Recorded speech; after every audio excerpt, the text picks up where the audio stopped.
On poursuit avec les démonstrations des calculs des formules transformées de Laplace pour les fonctions visuelles avec les deux dernières, cosinus oméga x, sinus oméga x. On pourrait les faire séparément en faisant double intégration par partie pour revenir à l'intégrale de départ. On a vu ça quand on a l'exponentielle fois un cos fois un sin. Mais ici on va faire mieux, on va calculer directement les deux. Vous allez voir qu'on va pouvoir faire directement les deux.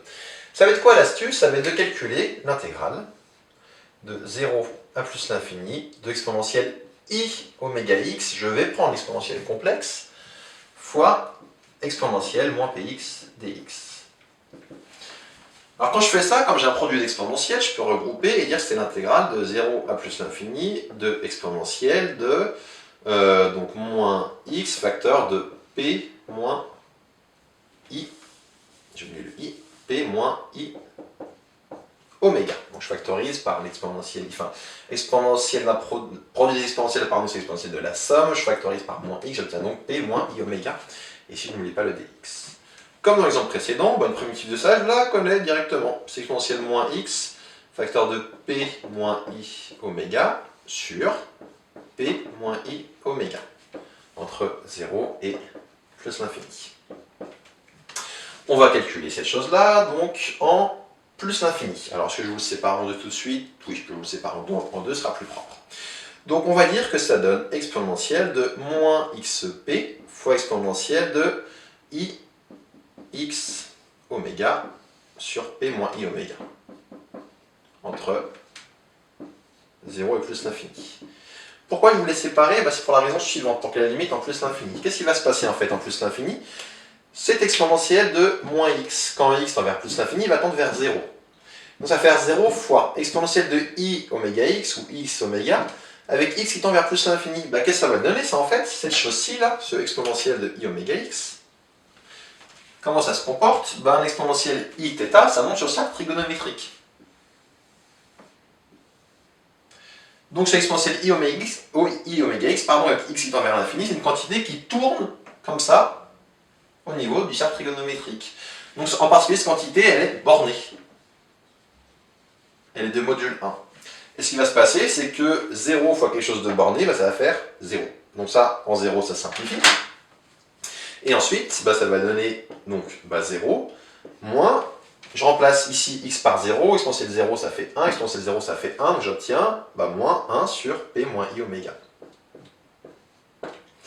Maintenant, qu'est-ce qu'on va faire de cette chose-ci? Si vous vous souvenez bien du cours sur les complexes, on ne laisse jamais, je dis bien jamais, comme ça, de i au dénominateur. C'est pas propre. Donc comment on va s'en sortir? On va s'en sortir en multipliant, vous vous en souvenez, par le conjugué. Quand on multiplie par le conjugué, ce qu'on va obtenir, c'est la chose suivante. Je me rends compte juste d'une petite chose, bien évidemment. Ici, quand j'ai factorisé, j'avais un moins que j'ai oublié. Donc ça fait moins p moins i oméga, moins p moins i oméga, et j'obtiens donc plus. Donc je corrige, j'ai oublié le moins qui est là quand j'avais fait la primitive. Je poursuis maintenant, donc je vais multiplier par le conjugué. Quand je multiplie par le conjugué, ça va être p plus i oméga, et je le fais en numérateur et au dénominateur. Et le dénominateur, je vais obtenir quoi? Z fois z bar, c'est le module de z au carré. Donc c'est le module de ça au carré, c'est-à-dire p carré plus oméga carré. Si je sépare partie réelle, p sur p carré plus oméga carré, et partie imaginaire, i oméga sur p carré plus oméga carré, en fait j'ai fini. Pourquoi? Comment je peux écrire cette chose-là? Cette chose-là, c'est l'exponentielle, je le sépare en deux. Je peux le séparer en intégrale 0 à plus l'infini de cos oméga x exponentielle moins px dx plus i intégrale 0 à plus l'infini sinus oméga x fois exponentielle moins px. Donc là, c'est à part. Et qu'est-ce qui se passe? Ça, c'est quoi? C'est rien d'autre que la transformée de Laplace de f. Et ça, c'est quoi? Après le i, c'est la transformée de Laplace de g. Et donc, si je fais par identification, si je compare partie réelle ici, là, ma partie réelle, c'est celle-là. Là, je fais tout le calcul, c'est égal à ça, et j'aboutis là. Et la partie réelle, ici, c'est ça. Donc j'obtiens que la transformée de Laplace de cos oméga x, c'est p sur p carré plus oméga carré, comme annoncé dans le cours.